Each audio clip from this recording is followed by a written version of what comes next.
we would see Team Chaotix as they would enter out of a portal, out of a ring portal.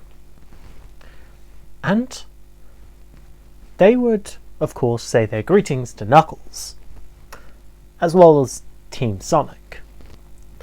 Sonic is surprised to see them and asks where have they been since it's been a long time. And Tails agrees as well that they haven't seen them or what they've been up to. Vector chimes in, telling them that they've been busy trying to get their whole business together, and that they recently got a shady caller. A case for them, essentially. That they were basically chilling one day, putting together their newly made office, and suddenly out of nowhere, they got a package. They thought it could be scams or the bill, but it turns out it was a package containing a holographic device. And they played the message. It was a weird kind of holographic message containing some man talking about some kind of thing going on. And they realized that this looked to be similar. The man was tall. He was quite overweight. And he looked like he was dressed up for something else. After the message finished, they decided to track down Sonic, Tails, and Knuckles to find them to talk about the message. They did go to Green Hills, but when Knuckles managed to call them, they decided to go to Angel Island instead.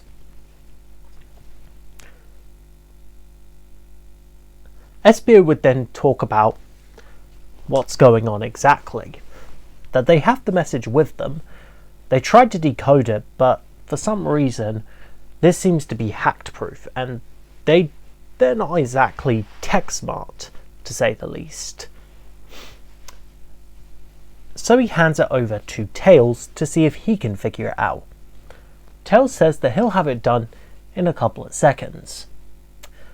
And Espio thanks him, before sitting down on one of the rocks to practice his ninja skills.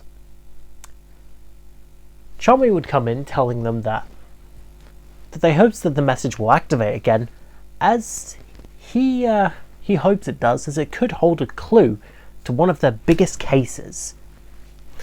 Vector reassures Charmy that it will, and that everything will be okay. They'll have the leads, and they'll find out what's going on. And Amy kind of agrees with them. They'll find who is responsible for all of this, and then they'll take him down. And after all, perhaps maybe that they will turn this person over to GUN, as maybe they could perhaps hold them hostage. However, Espio doesn't trust Gun, as he thinks that they're too shady, that there's something interesting going on the inside. But Tails comes back with the recorded message as he plays it through.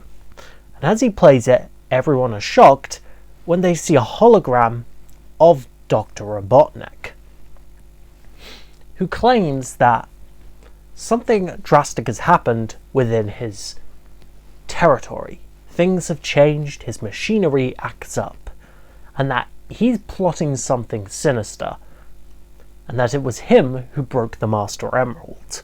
He destroyed it, and now the island in the sky is destroyed forever, before laughing sinisterly. However, Tails notices something different about Robotnik's voice. It's all robotic. It doesn't seem put together properly. And Tails suspects that it may be perhaps AI that put it together. That maybe a machine put this together to use to smash the Master Emerald. Sonic butts in, asking why would a machine want to destroy the Master Emerald? what game would it get? Espio would also chime in, thinking about a potential, like, what kind of machine would do this? Knuckles even mentions that there is no way that, but if there was a machine, then how come it could be in two places at once? That's physically impossible for anything. But Amy says that maybe perhaps it was using like cloning technology or something. But Knuckles says that he saw the same one then morph and change. It was almost like a real-life chameleon, said Vector, and everyone starts now pointing towards Espio, since he's a chameleon who can change. Espio mentions that he is not responsible for this, and Knuckles gets angry towards Espio, and is about to charge and land a hit on him. However, a missile gets fired, knocking out the group, as a massive crab meat walks onto the island and fires out a whole bunch of Badniks to attack the island, to claim it for their own. And then there would be another one. They would all be around the island.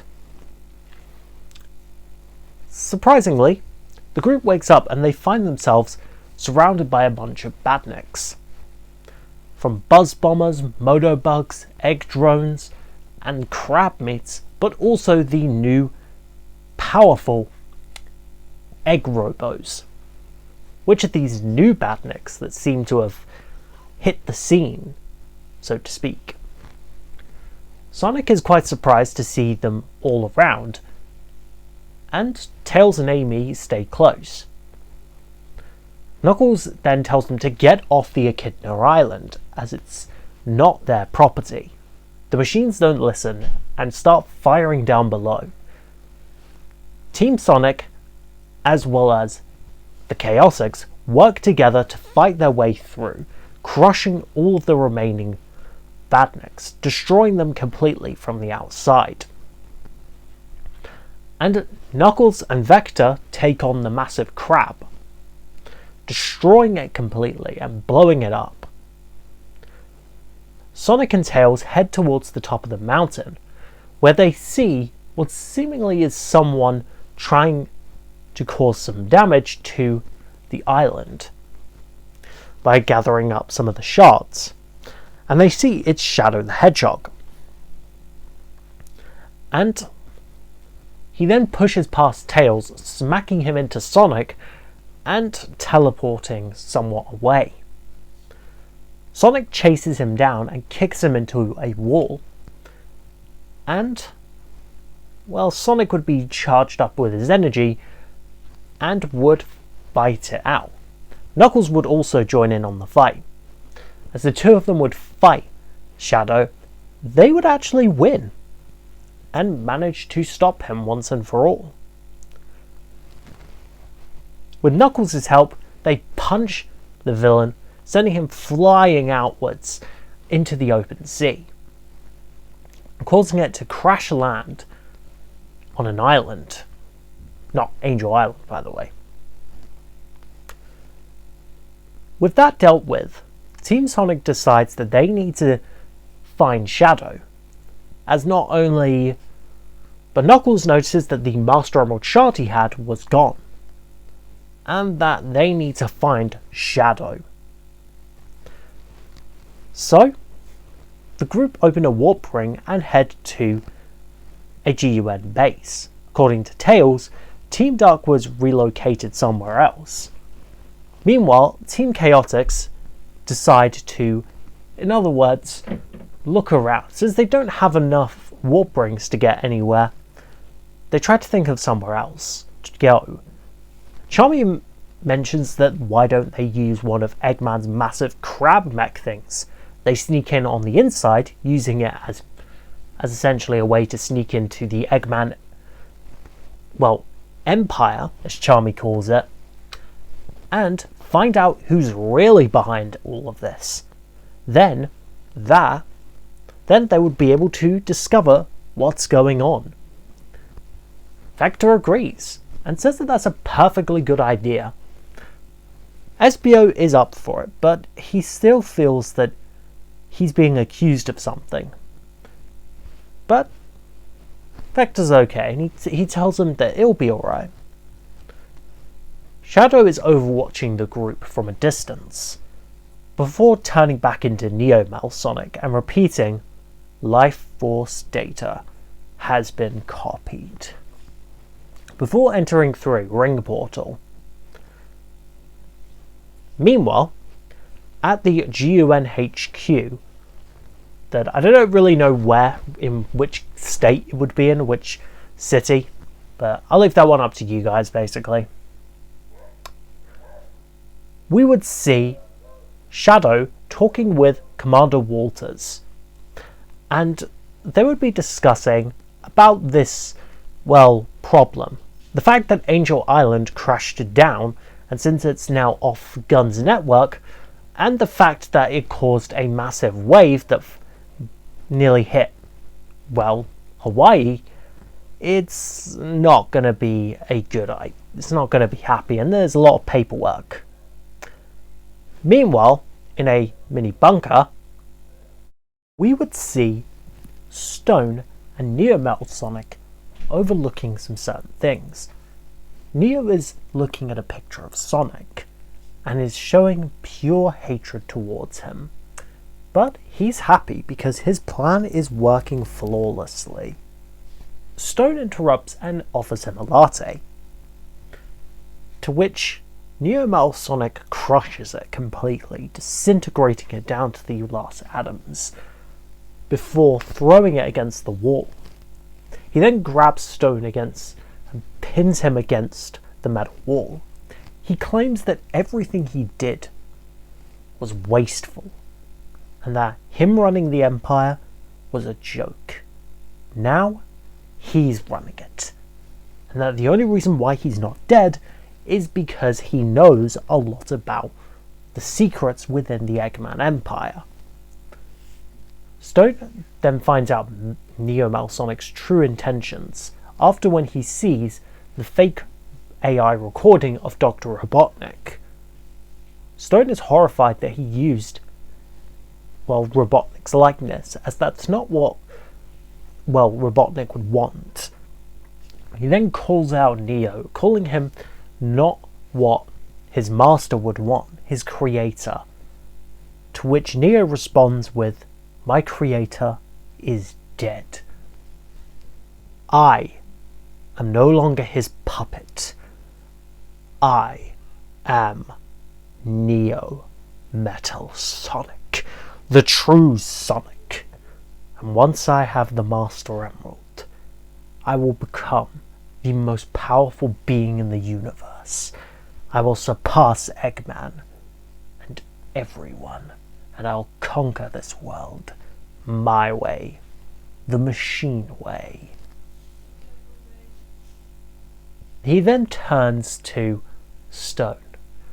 "I'm afraid you've outdone your usefulness." As he then orders some Badniks, and they take Stone away, putting him in a sort of device, and then launching it out, sending him, crashing away to a different place through a ring portal. Neo then looks to the screen, after realizing that Team Sonic is there in the base, and he smiles at this, as there's a Master Emerald shard in the gun vaults, and decides to raid them during the fight. Since Neo's plan of turning Team Sonic and Team Dark as well as them against each other, then that would go well. But of course, that's part of the big plan. As Team Sonic sneaks in, they're caught by Team Dark, who are even more surprised to see them.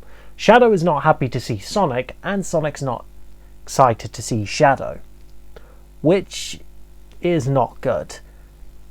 The group then fight it out in the base, with a ton of gun soldiers surrounding them all during the battle. Sonic would fight Shadow at top speed, Knuckles will tackle Omega, Tails will deal with Rouge, who's throwing bombs everywhere. Amy tries to fight off the remaining gun guards, but there's too many of them, and they get caught. Not good. Meanwhile, with Team Chaotix, they manage to sneak into an Eggman base and have a little look around. They begin doing some espionaging by looking around. Vector sneaks in first, Espio goes on the walls and turns invisible, and Charmy goes with Vector. The three of them sneak around the base, avoiding detection from Badniks and all of the other robots. They then approach a vault door, and Espio uses his kunai to pick the lock. Luckily, Vector smashes the controls, allowing the door to open, punching it completely free. Vector then says, "The gig is up, pal," and Agent Stone is there tied up into a chair, to which they're surprised and asking who is he. When they free Stone, he explains on who he is. His name is Agent Stone, and he is the runner of the Eggman Empire now, or at least that's what he would have been. And that he's not telling them anything else, as he jumps into a powerful mech, which is designed like a coffee machine, to fight off Team Chaotix. Luckily, in a glorious battle between them, he ends up losing. And Team Chaotix want to know answers on what is going on. And Stone finally gives in, but he uses the devices on his wrist to shoot out the communications so that Neo doesn't know that they're doing something. He explains that Neo Sonic, the robot that Eggman created, has gone haywire and is doing something. Meanwhile, with Tom and Maddie, they're busy chilling in Green Hills. Well, since they came back from their wedding anniversary, they're just really relaxing, doing some stuff, arts and crafts sort of stuff, and are reminiscing about their fun kind of wedding trip while missing Sonic and pals. But everything seems perfectly fine, as Green Hills is in a state of peace and harmony, and that's all that they could ever want. Just then they hear a knock on the door, and as they approach it, they open it, and to their surprise, they see Sonic. However, Sonic is not pleased to see them. He then tells them that they're coming with him, whether they like it or not, as they're part of his plan. Tom and Maddie are caught off guard, however, Neo fires tranquilizer darts, darting both of them, and the Badniks take them away.